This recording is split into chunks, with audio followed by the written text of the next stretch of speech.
High বন্ধুরা, তোমরা সবাই ভালো আছো আশা করি। আমিও ভালো আছি।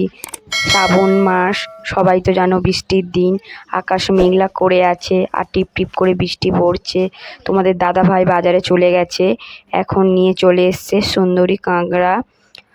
আর তোমরা সবাই তো জানো কাঁকড়া বর্ষার সময় বেশি পাওয়া যায়, গরমেতে পাওয়া যায় না। দেখো, একটা কাঁকড়ার গায়ে একটা চাম লাগানো আছে, সেটা আমি আমার বাবুকে দেখাচ্ছিলাম। আর দাদাভাই মাছ নিয়ে চলে এসছে। কালকে দাদাভাইয়ের শরীর অতটা ভালো ছিল না, তাই দাদাভাই পেঁপে দিয়ে মাছ দিয়ে ঝোল খাবে বলে মাছ নিয়ে এসছে। আর আমার জন্যে, আমি কাঁকড়া খেতে ভালোবাসি তাই কাঁকড়াটা নিয়ে এসছে। তোমরা তো সবাই জানো কাটার পদ্ধতি কেমন। আমি এই মুহূর্তে কাটতে বসে গেছি কাঁকড়াটা। আর কাঁকড়ার গায়ে বেশ দেখো কত বড় বড় চাম লাগানো আছে, কেননা ওরা তো কামড়ে দেয়, তাই ওদের গায়ের মধ্যে চাম লাগানো ছিল।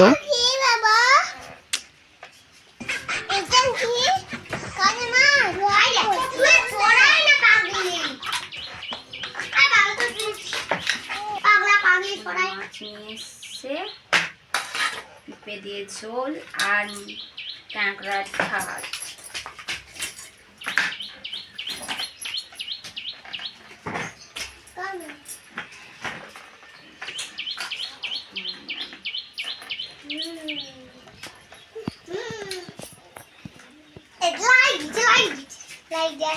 স্কিপ করো না, পুরো ভিডিওটা দেখো আর আমার পাশে থেকো।